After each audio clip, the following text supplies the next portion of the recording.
tingin niyo po ba magiging fair si Senator Bato doon po sa magiging pagdinig ng Senado, lalo na siya mismo po yung nadidiin sa issue ng war on drugs? Hindi. Well, the thing is, he became the Director General of the Philippine National Police during the time of the former president. No? But just imagine, he was only a Brigadier General all of a sudden. Nagdagdagan siya ng star, no? Naging Major General siya and naging Director General. So I would think that he would be more biased here. Si Colonel Garma, talagang nagkabayaran. 300,000 ang ibinayad doon sa nakapatay kay Barayuga. Siya nga yung inutusan at nakatanggap siya. Sinabi niya, nakatanggap siya ng 40,000. And of course, ang pangapat. Senator Ronald Bato de la Rosa says the Senate will launch its own investigation into the war on drugs and will invite former President Rodrigo Duterte as resource person. At naniniwala siya mas malaki po yung possibility na dumalo si former President sa ilo-launch nilang Senate investigation. Or comment on this po. We'd like to find out who the mastermind is. Not accusing the former president, not accusing even Senator Bato or Senator Bongo. No? Talaga nag-accuse sa ating dating Pangulo. Walang iba kundi yung tao niya, si Colonel Garma. No? Nag-file na kami ng bill on EJK, no? To pronounce that to be heinous crime. So, You just mentioned po na hindi lang po kayo after in aid of legislation but also in aid of prosecution. But Attorney Harry Roque po sa kanyang video na inilabas, pinost niya po kanina, a few hours ago, said na hindi naman daw po trabaho ng Kongreso ang in aid of prosecution, kundi ng executive. Also, sinabi niya na hindi siya pugante dahil wala naman daw siyang nilabag na batas dahil legislative contempt lang naman daw po yung ipinataw sa kanya. Totoo yun. We're not here to prosecute. That's the reason why hinihiling namin sa NBI, sa DOJ, na simulan ng investigasyon. Ngayon, kung talagang pinapaniwalaan ni Atty. Roque na wala siyang nagawang anumang kasalanan, hindi siya pugante, hindi siya lumabag ng anumang batas, yung magpakita siya, humarap siya sa amin. Ba't siya nagtatago? Yun ang nais namin malaman. Bakit si Atty. Roque, imbis na maparap sa amin, nagtatago siya. Samantalang merong arrest order sa kanya.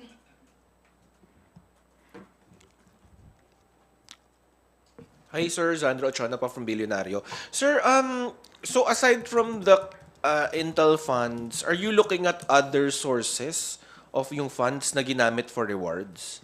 Actually, Colonel Espinido made a statement in our first Quadcom hearing na talagang merong reward system. Tinanong namin kung saan ang gagaling ang reward system. At sinabi niya, nanggagaling ito sa mga gambling money. For example, STL. For example, Pogo. Yan ang sinabi niya, no? Now, meron itong connection din naman sa sinabi ni Colonel Garma na talaga mayroong reward system.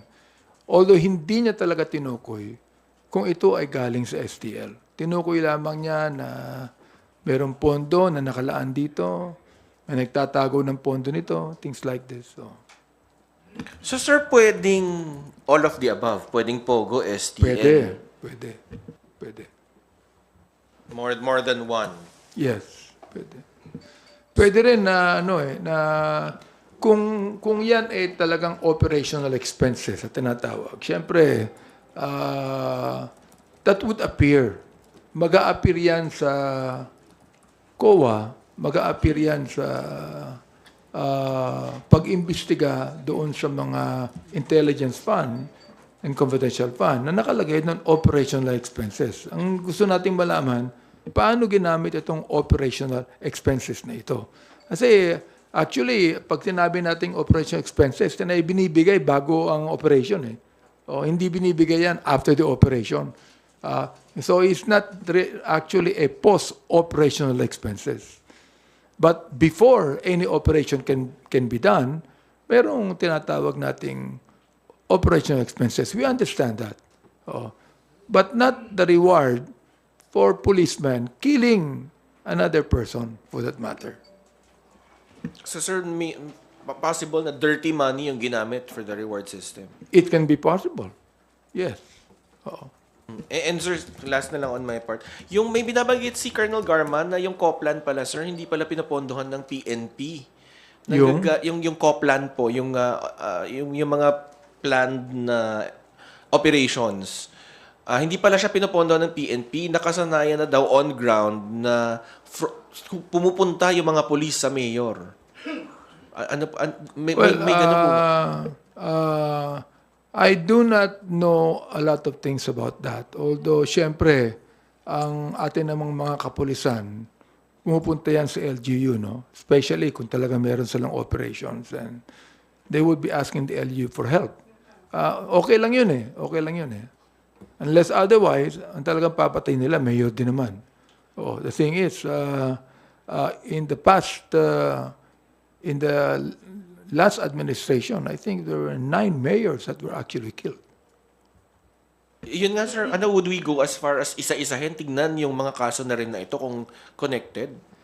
Tinanong namin to eh. Ang sinabi lamang ni Colonel Garma na merong police officer na involved ay yung pagkapatay kay Mayor Halili, no? I was the one that asked, halimbawa naman yung pagkakapatay sa Mayor ng Los Baños, si Mayor Perez. Drugs din yun eh. At ang napagbintangan, konsyal. In fact, right now, the councilor is still in jail. Oo. Yung ba, police operation din to. Wala siyang sinabi, hindi niya raw alam yun. Si Garma pa lang talaga ang nagbigay ng statement tungkol dyan, no? Although, tinatanong nila kung gaano katotoo yung statement na yan. Sinabi ko naman na mula kay Colonel Espinido, na sinabi niya may reward system, yung napatay na Chinese drug lord sa Davao Penal Colony, na binigyan ng PDL ng tigi 1 milyon. No? In fact, according to the PDL na nag-testify, even Colonel Padilla, na ang sabi nung SPO4 Art Narsoles na bawat ulo 1 milyon. So tatlo yan, 3 milyon yan. Pero 1 milyon lang ang binigay sa kanila. And yung 2 PDL, they gave that 1 million to their wives o anak. Ano? So, sa kanila, naloko sila doon. Pangalawa, they were actually promised liberty. No? Tanggalin na yung kaso. But instead of that, they were even charged ng homicide. Oo. Pangatlo niyan, yung Kibarayuga na yung testimony ni Lieutenant Colonel Santi Mendoza na talagang nagkabayaran. 300,000 ang ibinayad doon sa nakapatay kay Barayuga at siya nga yung inutusan at nakatanggap siya. Sinabi niya nakatanggap siya ng 40,000. And of course, ang pangapat, si Colonel Garma. We will invite COA. And then, of course, also, tatanungin namin yung AMLA tungkol sa palipat-lipat ng perang yan, kung saan nanggaling yan, kung saan napunta yan, kung sino ang nag-spend yan. I would think that AMLA would know about it. Congressman, sa tingin nyo, marami pa bang sasabihin si Colonel Garma? Ang dami na niyang sinabi na malalaki, pero meron pa ba siyang, sabi nga nila, meron pa bang tayong hinihintay sa kanya? Palagay ko, meron pa eh.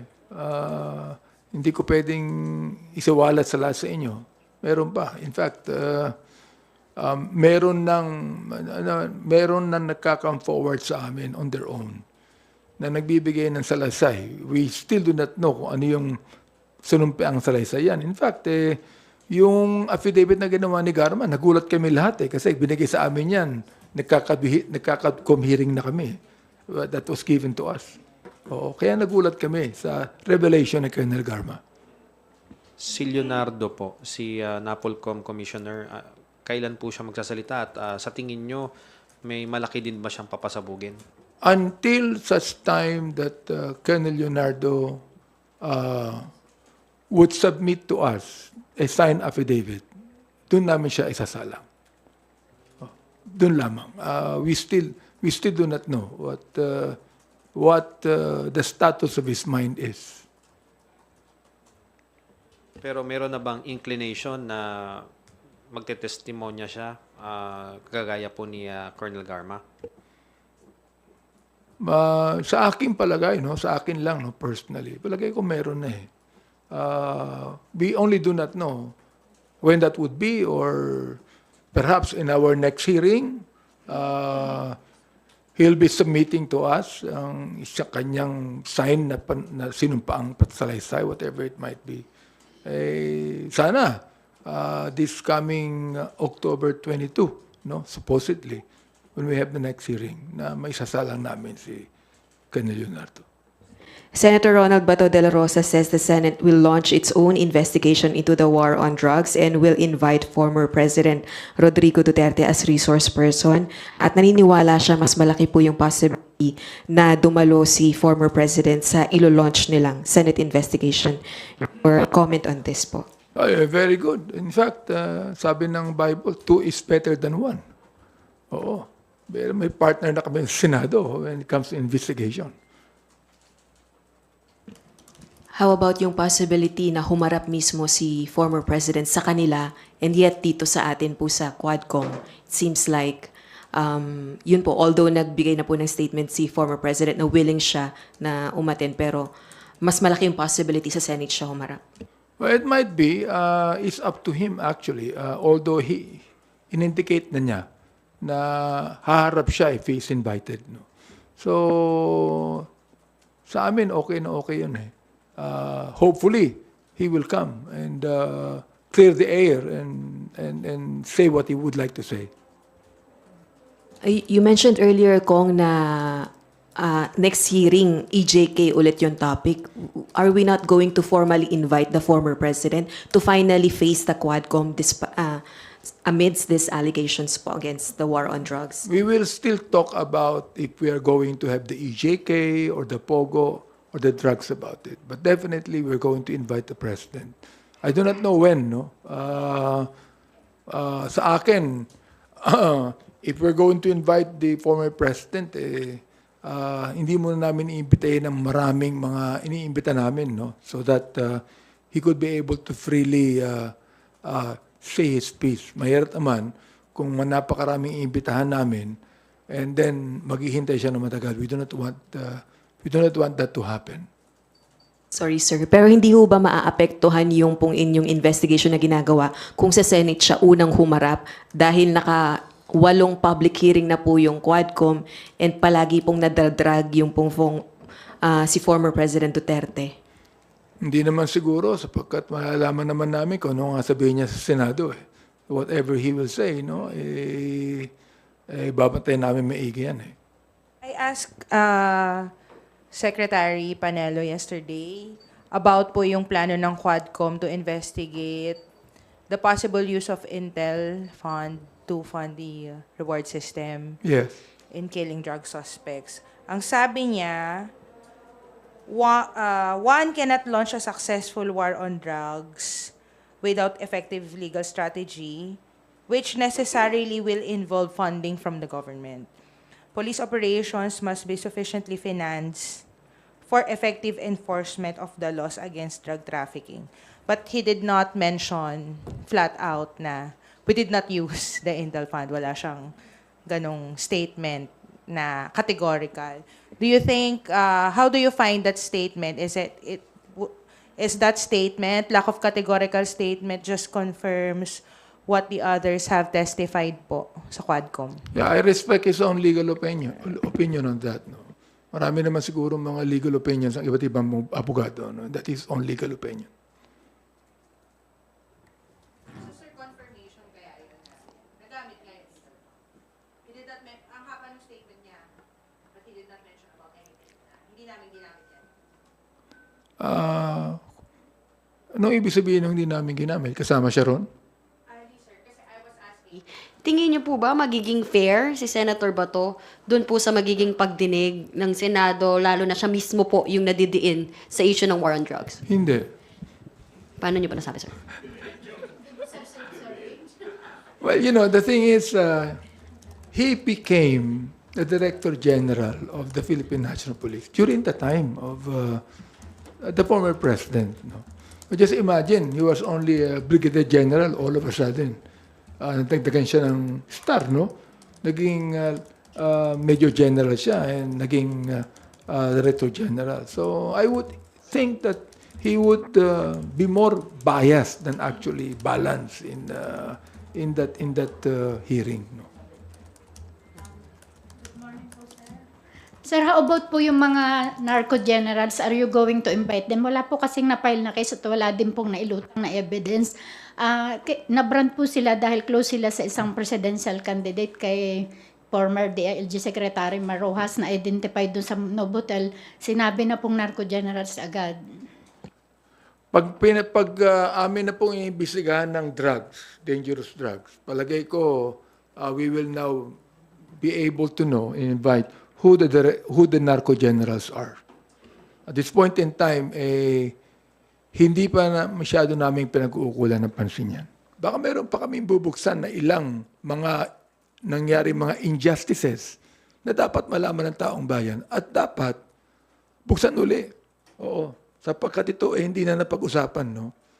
We would like all of those cases that we feel are injustices, we feel na hindi nagkaroon ng due process, na mabuksan uli po ito at